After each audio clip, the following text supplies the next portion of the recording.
Eux, ils marchent par la foi et non par la vue. Mais moi, je vous conseille vivement de marcher par la connaissance scientifique et historique, notamment celle de nos ancêtres kémites, par les cinq sens et par l'intelligence. Abou Abia.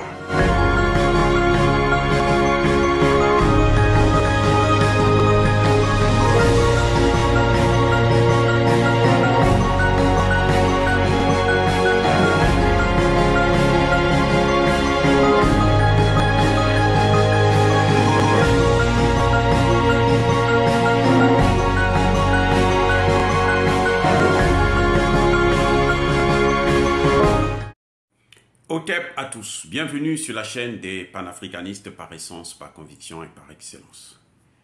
Celle des citoyens kémites par nécessité et obligation de combat. Nous sommes une chaîne qui n'est guidée que par nos ancêtres et rien que par les ancêtres qui appartiennent à l'égrégore du monde noir. Par conséquent, nous ne croyons en aucun Dieu venu de l'étranger. Toutefois, cette vidéo n'est aucunement destinée à inciter à la haine ou à la violence. Car nous menons un combat qui est d'abord et avant tout spirituel, intellectuel et démocratique. Ensuite, il est politique, géopolitique et géostratégique. Contre l'impérialisme, le colonialisme, le néocolonialisme et l'endocolonat. Qui, comme vous devrez le savoir maintenant, sont tous qualifiés de crimes contre l'humanité. Et nous menons ce combat sur la base du principe fondamental que nous avons hérité de nos ancêtres kémites, qui est celui de la Mahat, c'est-à-dire solidarité, vérité et justice. Vous êtes donc en droit de connaître la vérité. Et nous avons l'obligation de vous dire la vérité, rien que la vérité, afin que justice soit rendue au continent africain. Et ça, c'est notre modeste contribution dans cette noble lutte en faveur de la souveraineté, la dignité, la solidarité et l'unité africaine. Ça, c'est ce que nous appelons le panafricanisme. Bien-aimés frères et sœurs, quelles sont les forces, ou plutôt, quelle est la force, quel est l'avantage du capitaine, président Ibrahim Traoré du Burkina Faso? Quelle est sa force? Pourquoi les choses devraient être très faciles? Pourquoi le capitaine Traoré devrait réussir? Pourquoi il a plus de chances de réussite plutôt que d'échec? Et c'est ça que je voulais vous montrer. C'est ce petit secret. C'est cette finesse-là. Et je pense que le capitaine Traoré a dû le comprendre. Parce que dans son discours d'investiture, il a rappelé qu'il devrait marcher sur les traces de son prédécesseur Thomas Sankara. Ça c'est un. Et deux, il a dit que le peuple devrait être sa boussole. Donc, il devrait aller dans le sens que le peuple a prévu pour lui, c'est-à-dire des accords avec la Russie. Mais encore, est-ce que le capitaine Traoré a besoin de signer des accords avec la Russie? Non. Ah, c'est là le problème. Il n'a pas besoin de signer des accords avec la Russie. Vous vous rendez compte? C'est-à-dire que ce monsieur, c'est un vénard. S'il échoue, c'est que toute sa vie, il ne pourra jamais faire quelque chose de bon.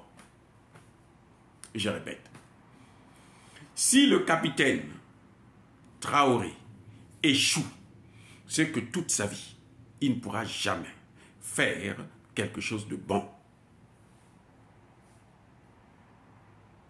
Parce que Damiba est irrécupérable. Pour échouer dans une situation comme celle du Burkina Faso, que je vais vous expliquer dans quelques instants, c'est pas très compliqué. Pour échouer dans une telle situation, il faut avoir rien dans sa tête. Il faut être vraiment nul. Il faut être un vaurien. est quelqu'un qui est irrécupérable. C'est pour ça que je pense que Damiba ne sert plus à rien. C'est la gangue à jeter à la cathode. Et donc, Traoré, là, s'il ne réussit pas, c'est qu'il est foutu. Alors, pourquoi je dis ça? Parce que Traoré n'a pas besoin de signer des accords avec la Russie. Vous savez pourquoi? Mais les accords existent déjà. C'est incroyable.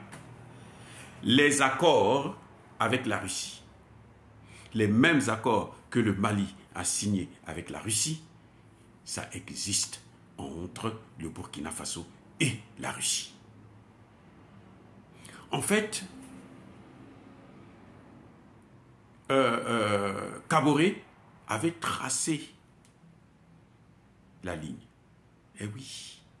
Kaboré avait pratiquement tout fait. Il avait fait tout le plan. Kaboré a signé des accords avec la Russie en 2018. Les accords sont là. Mais ce monsieur, parce que omnibulé par la France et étant soumis par Macron, il n'a pas voulu appliquer ces accords. Ce qui est une haute trahison. Eh oui. Et quand Damiba arrive, en fait, c'est ça qu'il devait prendre pour mettre en pratique. Or, le plus dur a été fait. Le plus dur, c'était de s'asseoir avec les Russes, trouver un terrain d'entente et signer des accords. Ça, c'était le plus dur. Mais puisque ça a été fait déjà en août 2018. Donc maintenant, ce qui reste à faire, c'est la continuité de l'État. Ce principe-là, même Emmanuel Macron connaît ça très très très bien. C'est ce qui fait que les Français, lors de la première investiture du président centrafricain, Archange Touadéra, eh ben, ils ont voulu faire signer à la présidente sortante des accords le jour même de l'investiture du président. Et ils ont antidaté les accords. Heureusement que la dame a refusé. Et voulait faire signer ça et puis demander à l'autre d'appliquer ça sur la base du principe de la continuité de l'État. Ce que Damiba n'a pas pu faire.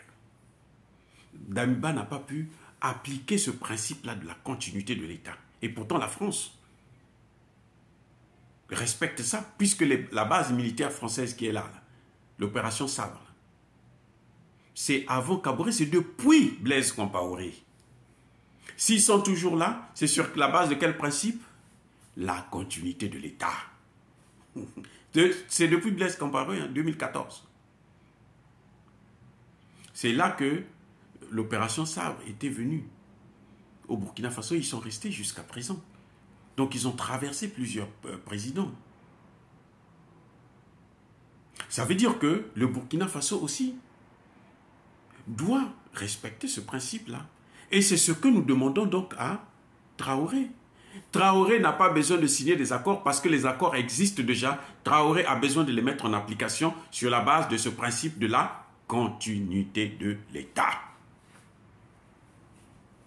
Et la France, écoutez bien, sur le plan légal, même sur le plan moral, elle ne peut pas se plaindre parce que l'opération militaire qu'il y a là, la présence militaire française qu'il y a au Burkina Faso est là, sur cette base de ce principe de la continuité de l'État. Donc, si Traoré applique ce principe, la France n'a pas de raison de se plaindre.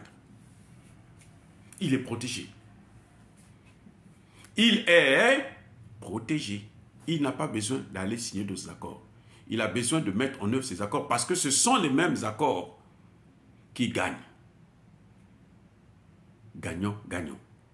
Les mêmes accords qu'il y a eu avec la Centrafrique, ce sont les mêmes accords qu'il y a avec le Mali, ce sont les mêmes accords que Kaboré. S'il y a quelqu'un qu'il faut reprocher, en fait, ce n'est plus Traoré, mais c'est Kaboré qui avait signé ces accords. Vous voyez le problème, vous voyez le beans. C'est ça. S'il y a quelqu'un qu'il faut punir, ce n'est pas Traoré, puisque lui, il vient, il applique seulement. C'est celui qui a signé, c'est-à-dire Kaboré, leur homme. Et c'est ça qu'on a reproché à Kaboré. Il est allé faire ce qu'il fallait faire. Mais il n'a pas voulu mettre en œuvre. Parce que les Français, certainement, lui ont fait tellement pression qu'il n'a pas voulu mettre ça en œuvre. Et quand Damiba arrive, lui, il s'est contenté de boire le champagne. C'est pour ça qu'on l'a invité là à New York pour boire le champagne. Il a enlevé l'uniforme, il a mis la veste. Maintenant, Traoré arrive, il a ça sur la table. Les accords sont là. Donc même demain, il demande, bon, amenez-nous les armes. Et puis voilà, le problème est réglé. Même s'il n'y a pas d'argent, vous savez quoi? Les Russes savent que c'est stratégique. Ils peuvent vous livrer les armes et payer après. Oui, c'est une situation, c'est-à-dire que c'est une situation, c'est important pour la Russie d'avoir le Burkina Faso. Ils ont déjà le Mali, aller au Burkina Faso, il faut qu'ils aient le Burkina Faso. Donc ils ne vont pas lésimer sur les moyens. Voilà pourquoi je dis que Traoré n'a pas besoin de signer des accords. Traoré est venu s'asseoir là sur une chaise en or. C'est maintenant à lui, il a tous les pouvoirs. C'est à lui maintenant de gérer ces pouvoirs-là. Vous savez, même quand on vous donne la souveraineté, si vous ne l'utilisez pas, vous n'allez pas jamais vous considérer comme souverain. Ce n'est pas celui qui vous donne votre souveraineté là, qui va venir exercer cette souveraineté. C'est à vous de l'exercer. C'est donc à Traoré d'exercer son pouvoir sur la base de la souveraineté de l'État et sur la base du principe de continuité de l'État. Puisque les accords... D'ailleurs, lui-même, il l'a dit, si vous écoutez bien les discours de Traoré, il a déjà dit qu'il y a déjà des accords qui existent avec la Russie. C'est ça qu'il faut renforcer, mettre en œuvre, c'est tout. La chose est facile. En tout cas, il n'a pas le droit à l'échec. Il n'a pas le droit à l'échec parce que tout est déjà fait. Le vin est déjà tiré là, il faut le boire. Eh oui, bien-aimés frères et sœurs, avant de vous quitter, comme d'habitude, je persiste et je signe. Soyez bénis par le Dieu des Kémites. Mais que tous ceux qui persécutent l'Afrique, les Africains et notamment les panafricanistes, tous ceux qui pillent le continent africain de ses ressources naturelles et humaines, tous ceux qui déstabilisent les pays africains, qu'ils soient écrasés, qu'ils soient punis et qu'ils soient maudits par le Dieu des Kémites et aussi par nos ancêtres angélisés. Quelles que soient leurs origines, c'est-à-dire africains ou étrangers, qui sont dans ce cas-là, doivent subir la colère de notre Dieu. J'ai dit et j'assume.